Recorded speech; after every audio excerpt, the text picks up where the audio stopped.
Stathopoulos and Josh Phegan come together in an incredible podcast, Grow, Scale, Master. An energetic approach to drive progress, master skills, build strengths and put the strategy back into rapid business and personal success. Backed by real-world experience in rapid scaling to playing the long-term game of business, it's the story of all the lessons learned on the journey to mastery. Be inspired, renew your energy and chase the future with Grow, Scale, Master. Con, Josh. creativity in business. Yeah. I think it really matters. Does. And I always say to people, hey, I got to tell you, if you're in a dark room, let me know, I'll turn the lights on. Yeah. And, or if you're in a dark room, hey, let me know and I'll give you some sunshine. So today, I want to get you to think a little about, because I don't hear a lot of people talk about how do we use creativity, to get better about how we go to solve problems in business. How do you think, personally, that creativity helps to unlock performance? I haven't never thought of that question before in my life. So how do I think creativity unlocks performance in people? I think let me use our business as an experience. I look at every opportunity on how we can be better. We have a great auction on the weekend. I'm not trying to criticize, I'm not looking for faults, but I'm looking at areas of opportunity because those 1%ers, they compound, right? So I think for me, innovation and creativity are one in one. I'm the gatekeeper of the standard that I'm trying to set, and then I'm trying to get ahead and play a different game to the rest of the market. So it unlocks performance by enabling me to search for the problems that I'm not usually looking for or don't present themselves, and then being able not only to fix them, but to accelerate the performance of them. That's how I look at it. So I'm in a position I go, okay, great. Unlocking performance is about everything that you've taken is known, but what would happen if we did this or this or this? Yeah, what would it take? So this is about literally let's brainstorm and throw 50 things at the wall. Yeah. And then work out which are the one or two that are either doable, easy to do, all of that sort of stuff. And you know what? I think it was Andy Pouch in the last lecture. He said that, brick walls are there to show you how much you want what's on the other side. Yeah. So we're going to go up over them, we're going to go around them, we're going to go underneath them, we're going to go through them. What's actually our plan to do that? Yes. And, whenever I'm presented with a problem and someone says, oh, look, we can't do this, we're really having problems with X, Y, Z, I'm like, okay, great. This is really good. Tell me more about the problem. I want to really dig into why that's happening. Is it something that's being said? Is it something the consumer's saying? Is it an experience? Is it a survey not being filled out? Is the briefing not right? This should be a really easy transaction. Why is that occurring? And, when you think about that, I think that the creativity bit says, okay, great. So what are the possible ways that we could fix this? And so the interesting conversation is that literally a lot of people are not in a position that they allow creativity inside of their business. Why do you think that is? And so they promote pure harmony. And so I'm going to say something which could be slightly controversial, that you've got to encourage disharmony when setting strategy. So I'm not talking about the day-to-day operations, but in determining where we're going to go and what that's going to look like. Yeah. How do you break it without damaging it to test it to see what's possible on the other side? And so literally we're going to have a controlled environment. We're going to try this for a couple of months. We're going to measure it. We're going to see what the outcomes are. Yeah. But literally, whenever we walk in and we do the strategy setting for the business over the course of the next 12 months, where are we going? Who do we intend to become? Yeah. What are the big opportunities for us? Where could we really be great in what we do? The interesting conversation is that literally we have an argument about that. Would people use it? What would it look like? Some of those things. And the interesting conversation is that we promote rapid amounts of disharmony when setting the strategy, but once it's set, we all unite behind it. Yes. So we're a united front. We're a united force. Yeah. Force in the way that we got to work with people. You're funny today. So I'm funny. You're funnier. Okay. So we're a united. You've had too much coffee. So we're like a united force around what it is that we do. Yeah. And really, what we're trying to do is we're trying to say to the guys, how do we actually make sure that we've got better quality creativity around what it is that we do? Now, to me, I think that literally sometimes the most powerful things can come from one word.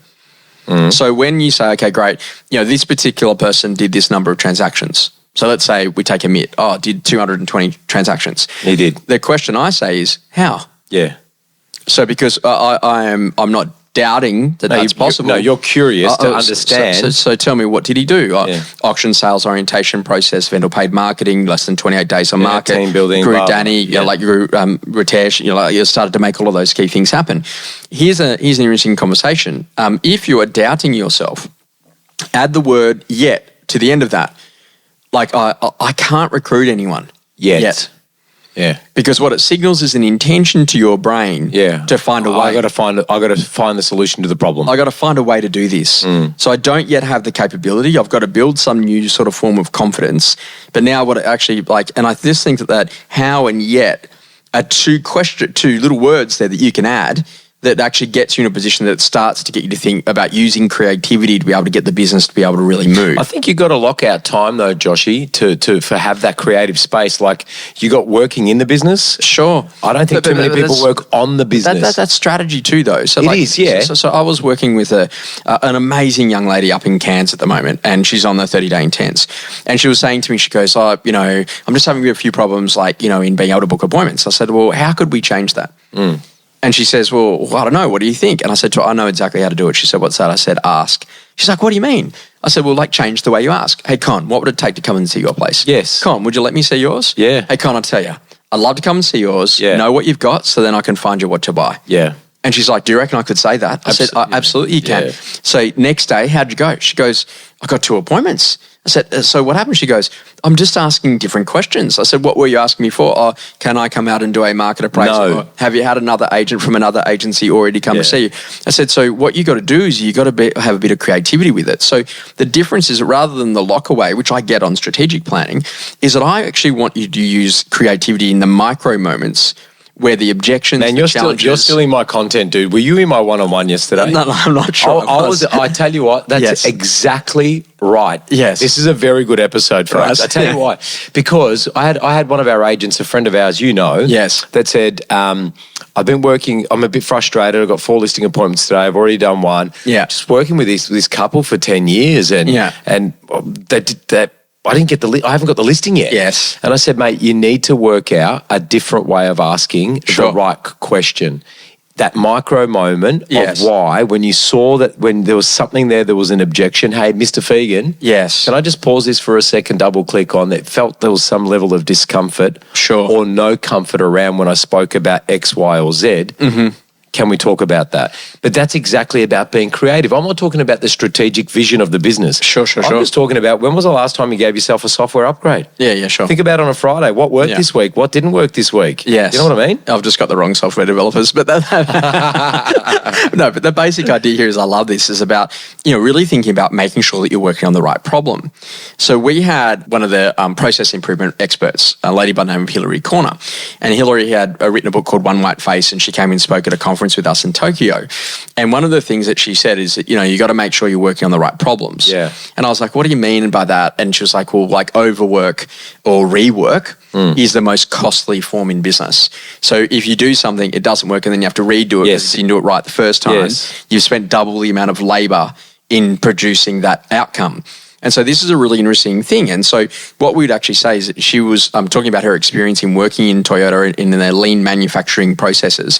And one of the things that she would say that Kaizen with constant, continuous improvement is that she would say, okay, great. What was really important is that literally they would spend a lot of time trying to understand the problem before they jump to the solution. Whereas what a lot of us do is we put in a solution straight away, but it's not to the right problem. Yes. So here's the example. Everyone was like, oh my God, what do we do to actually make sure that we can make people safer in cars? And so we're focusing on brakes and we're focusing on airbags. And Toyota's response was, why don't we just get rid of the drivers? Yeah. Right? That's a cracker. But when you start to think about that, the foundational issue was that the alcohol that people had in their systems and, all of the different things. And sure, all of these other safety features have been amazing when it comes to the modern vehicle. But I just think are we actually working on the right problem? Yeah. And so this is actually a really simple analogy that we always play inside of the business. So we go, okay, great. What's really the problem here? So, if we're not selling a ticket to an event, what's really the problem here? Is it that the marketing's not right? Are we not in tune with the market conditions of the day? Do we not have the key customer relationships? Have we done something wrong with venue? Is there something not right? And, every single time that you break something apart and go, hey, how could we fix that? How could we make it better? And you start to allow creativity to come in rather than frustration, rather than anger, rather than upset, rather than negative emotions, it changes it. To say, it doesn't matter what goes on in the business. What I've learned is that literally, and a great mentor said to me, she said, you will be very successful in life if you learn what one of your power skill sets are. And I said to her, what's the power skill set? She said, the moment you get backed into a corner, she said, you come out fighting. She said, I don't know whether or not you just consistently like backing yourself into corners so that you can prove you can fight. But the interesting foundational conversation is that when I put limitations on you, you find a way to break them. And I think that was a really interesting observation that she'd made about how I was building the business at the time. Can you take it a step further? And obviously we spoke about systems and broken systems, right? But can you also look at the creativity part and go, well, without being trying to be cute or different, I think creativity comes in the form of every aspect of the process of prospect, list and sell and looking at a different way or an approach because the constraint might be I'm making the calls but I'm not booking the appointments. So maybe ringing the wrong people. But that's exactly what I'm saying. So at what point then do we actually take that time to do the self-analysis? Sure. For me, that's scheduled into my diary as working on the business, working on myself. Yes. Working on, could I have had a better one-on-one or recruitment interaction with that person? Sure. That type of stuff. You know what I mean? Experiences that rapidly shaped you. So, Con, I was very lucky in that I grew up in the newspaper era. And as a part of that... I wouldn't know. I'm much younger than you. So I was actually involved in getting the opportunity to work in a newspaper. And we were in a position that I got to do every job role that happened in a newspaper over a year as a part of a 3-year timeline whilst I was doing university. And so I got to write a headline and I got to be on classifieds, and I had to take someone's death classified. That was pretty sad and pretty full on. I was then in a position, I then had some bikies ring up and want to put in a death classified for someone that hadn't died yet. So that was pretty full on. And which I wrote some editorial and I got to take a photo that appeared on the front page of the paper, and I got to be in a position, I got to be the CEO for the day, and I had to be head of sales, and I had to ring some of my uncles who hadn't paid their advertising bills, and all of the different functions. But do you know what was amazing is that literally we had deadlines. And so what they would do is they'd say, how many ads have we got? And the number of ads that they'd got would determine the number of the pages of the paper. And so they would run like a 50% rate. So if you've got literally enough ads for 32 pages, then that's how big the newspaper is going to be. Correct, if there's enough ads for 128 pages, then that's how big the newspaper is going to be. And so it was fascinating to learn that. And so they would, by 10 a.m. in the morning, they had to work out how many ads they had for the next day. Right. And that would then determine how big the newspaper was going to be, which would determine the number of stories that they needed. Yes. And so then what they would then do is that then they'd go about writing stories in all the different areas of sports, right the way through to public affairs and, politicians and whatever, and local interest stories and whatever. And then they would then move themselves into a position that then they would write all those stories, it'd go through editorial, and at 10 o'clock it was lock off, and then all the pagination had to be done, and then by midnight it had to be ready to go to the presses, and by 2 a.m. the first newspapers had to be rolling off the press to be in the trucks to then make sure they were delivered to the news agency to then make that happen, then delivered to your house by 5 a.m. that morning. And so you'd watch this whole process. And I was in newspapers when September 11 happened. Right. And it was the biggest ever day for circulation. Yes. And so in other words, the number of newspapers that we sold. And the reason for that is that this is pre-YouTube being mainstream. So this is pre-social media, pre-live streaming of video content of how we got to get it today. And so what we actually did is we stopped the press at 2 a.m. in the morning when this had happened, and they decided to then do an 8-page wraparound, which would go around the existing papers that they'd already done. Yes. And then they would then go and deliver that. And the circulation that day was like double or triple what it would ever have been. It was one of the most lucrative days in newspapers of all time. But the thing that I learnt there, how's the power of the deadline? Yeah. So by 10 o'clock, that tells us how much we've got to write. By 8 o'clock, it's with the preface and paginations. By 10 p.m., it's on the plates. By midnight, it's at the press. There's no room for error. And literally at 2 o'clock, it's the first trucks are rolling out. That's right. And we worked to deadlines. Yeah. And I reckon that's the power of auction. Yeah, well, absolutely, 100%, because there is a deadline on that, right? Something that's changing your view. I have a new saying: you get known for what you execute, not for what you know. How many times do you hear someone say, yeah, I know that? Yeah. No, but as opposed to, yes, I've done that. Yeah. Yeah. It's done. I've got one, Josh. Yeah. I've got one.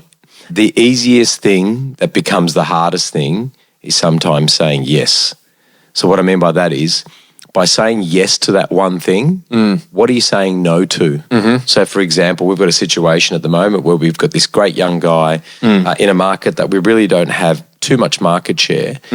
By us saying yes, what are we actually saying no to? What other opportunities have we missed or not considered? And I think that's a really important part. It's just that whole conversation is that, like, you know, get better at getting better. Yes. And I love that because at the foundational idea here, use more creativity. Correct. That's exactly right.